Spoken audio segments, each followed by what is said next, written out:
Assalamualaikum warahmatullahi wabarakatuh. Puji syukur kehadirat Tuhan Yang Maha Esa. Terima kasih saya sampaikan kepada dosen pengampu mata kuliah pemecahan masalah matematika, Dr. Ifada Novikasari, SSI MPD, beserta teman-teman semua kelas 5 TMAB IAIN Purwokerto yang berbahagia. Sebelumnya, perkenalkan kami dari kelompok 12 mata kuliah pemecahan masalah matematika dari kelas 5 TMAB IAIN Purwokerto yang beranggotakan Mbah Kutrunada dan saya Rio Triyono. Di sini kami akan sedikit menjelaskan mengenai pemecahan masalah matematika dengan menggunakan strategi intuitif dan contoh penerapannya. Ada beberapa hal yang ingin kami sampaikan di sini, yaitu yang pertama mengenai apa yang dimaksud dengan intuitif itu sendiri. Yang kedua, apa itu berpikir intuitif? Serta yang ketiga, bagaimana karakteristik berpikir intuitif itu dan contoh penerapannya. Langsung saja masuk ke pembahasan yang pertama, yaitu mengenai pengertian intuitif. Asal kata intuitif berasal dari bahasa Latin, yaitu intuere, yang secara harfiah berarti melihat jauh ke dalam, sehingga intuitif memaknai tidak terbatas pada apa yang dapat dipersepsi oleh indera seseorang, tetapi jauh lebih dalam pada makna yang tersirat atau implisit. Intuitif adalah pemikiran mendalam dan segera yang bersifat subjektif, bukan yang muncul serta-merta, namun melalui pengalaman yang dapat terbentuk dari proses sebuah pembelajaran, bukan berdasarkan inspirasi supernatural, indera keenam, atau yang lainnya yang dipahami oleh sebagian orang awam. Intuisi seseorang memungkinkan atau ditata ulang melalui satu bentuk intervensi atau pembelajaran yang sesuai.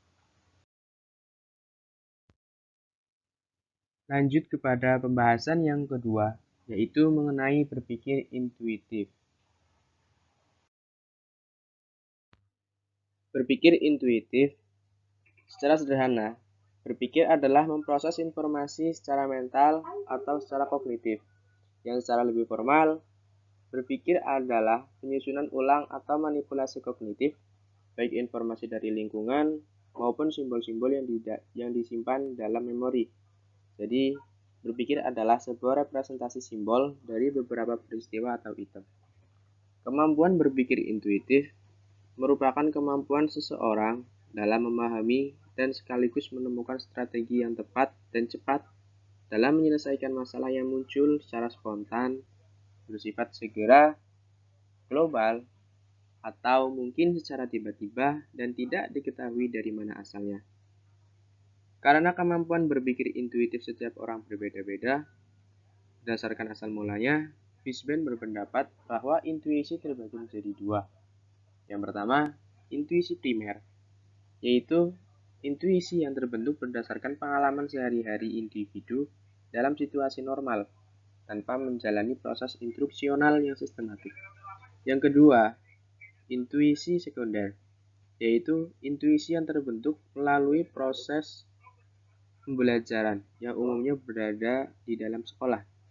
Dari beberapa pengertian dan definisi berpikir intuitif, dapat disimpulkan bahwa berpikir intuitif merupakan suatu proses mental atau aktivitas berpikir yang bersifat segera dalam memahami suatu masalah yang muncul secara subjektif, dengan pembenaran menurut dirinya sendiri, bersifat langsung, memaksa, dan sifat eksplorasi yang dapat dari suatu pengalaman.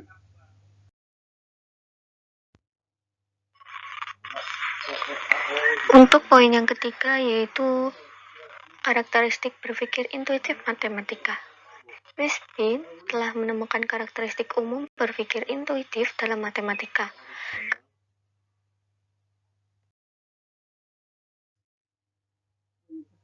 Karakteristik ini merupakan hal yang dasar dalam berpikir intuitif. Karakteristik berpikir intuitif ini ada 6 ya, bisa dilihat pada layar. Oke, yang pertama yaitu self-evident. Adalah berpikir intuitif yang diterima sebagai feeling seseorang tanpa membutuhkan pengecekan dan pembuktian lebih lanjut.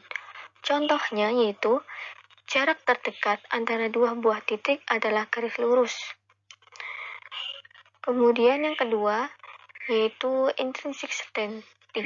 Dijelaskan oleh Fishburne sebagai suatu self-evident dengan erasan intrinsic certainty, sehingga intrinsic certainty merupakan perasaan kepastian, tetapi bukan kepastian mutlak yang bersifat objektif. Intrinsic certainty tetap menjadi kriteria pengetahuan untuk memaksakan diri kepada seseorang yang bersifat subjektif sebagai sesuatu yang mutlak.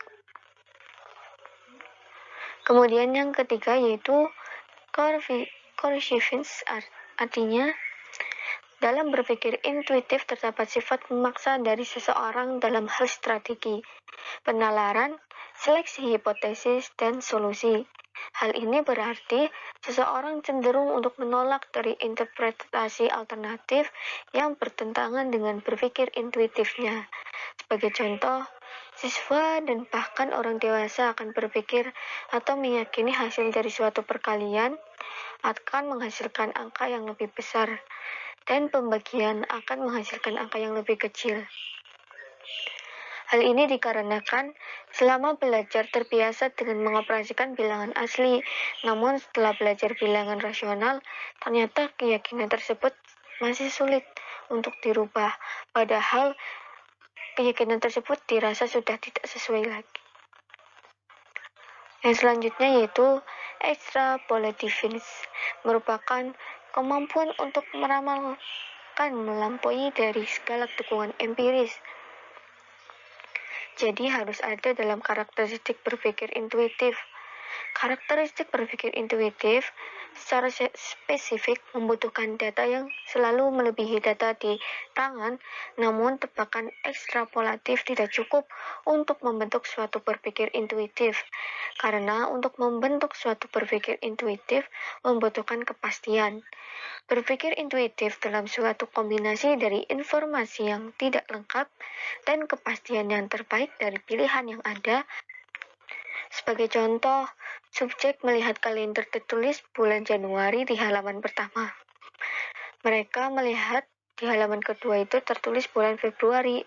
Berarti secara eksploratif, subjek menebak atau memprediksi halaman ketiga pasti tertulis bulan Maret. Yang selanjutnya yaitu globality.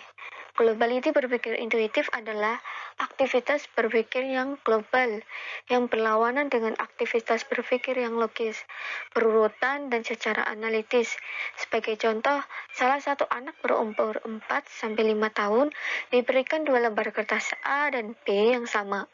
Pada kertas A, anak tersebut diminta menggambar sebuah titik P1, dan selanjutnya menggambar titik pada kertas ke B yaitu B2. Anak tersebut ternyata akan menggambar titik P1 dan ternyata P2 digambar di kertas B dengan letak yang kurang lebih sama persis dengan P1 di kertas A. Jika anak tersebut diminta untuk menjelaskan kenapa seperti itu, anak tersebut tidak dapat memberikan penjelasan. Dia memecahkan masalah tersebut secara berpikir intuitif, secara langsung melalui perkiraan secara global. Kemudian yang terakhir yaitu implicitness, artinya tersembunyi, tidak tampak, berada di balik fakta. Dalam membuat interpretasi, keputusan atau kalkulasi tertentu, atau dalam menyelesaikan masalah, tidak dinyatakan dalam alasan atau langkah-langkah yang jelas atau eksplisit. Ada kalanya kemampuan kognisi seseorang dalam menyelesaikan masalah bersifat implisit dan tidak dinyatakan melalui langkah demi langkah, atau step by step, seperti aturan inferensi dalam logika. Usodo mengatakan bahwa berpikir intuitif berperan penting dalam menyelesaikan masalah matematika, karena dengan intuisi, siswa mempunyai gagasan-gagasan dalam memecahkan masalah matematika. Banyak siswa pandai dalam menyelesaikan soal matematika sering menggunakan cara-cara yang cerdas, sehingga memberikan jawaban yang singkat dan akurat. Jelasnya dapat dilihat dalam tabel akurat. Jelasnya dapat dilihat dalam tabel alur berpikir intuitif. Alur berpikir pertama yaitu proses pemecahan masalah dengan intuisi intrinsik sampai memperoleh hasil pemecahan masalah.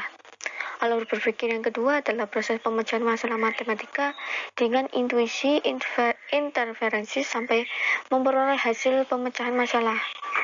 Kedua alur proses pemecahan masalah yang dihasilkan tersebut merupakan hipotesis yang harus dibuktikan kebenarannya dengan menyelesaikan masalah matematika. Contoh yaitu penerapan kedua alur tersebut dapat diperhatikan dalam pertanyaan sederhana.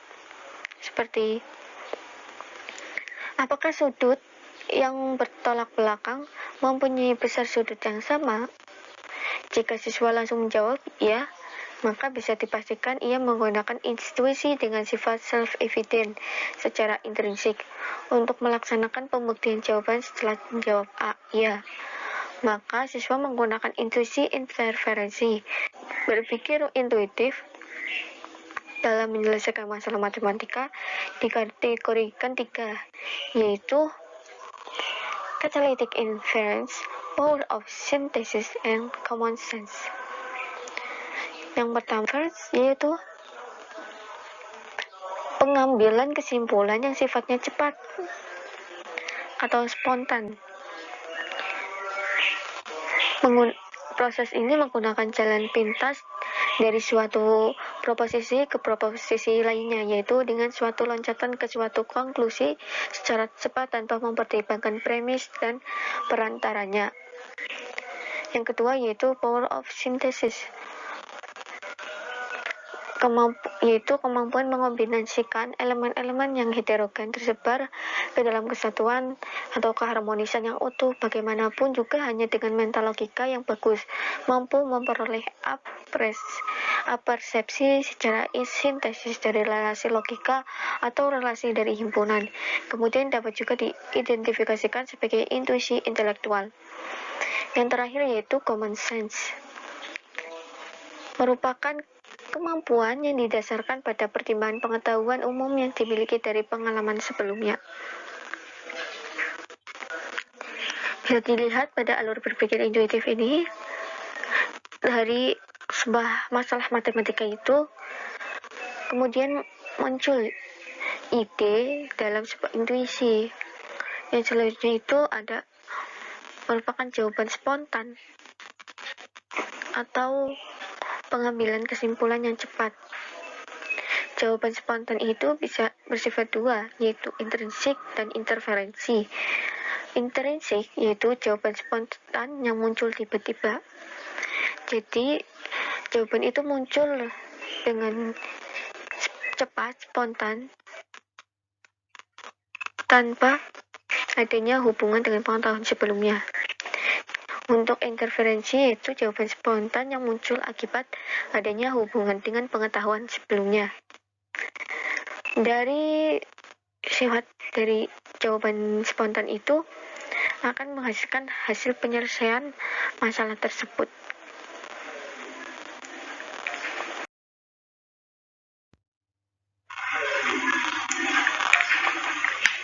Oke, terima kasih untuk perhatiannya. Maaf jika banyak salah-salah kata. Sekian, wassalamualaikum warahmatullahi wabarakatuh.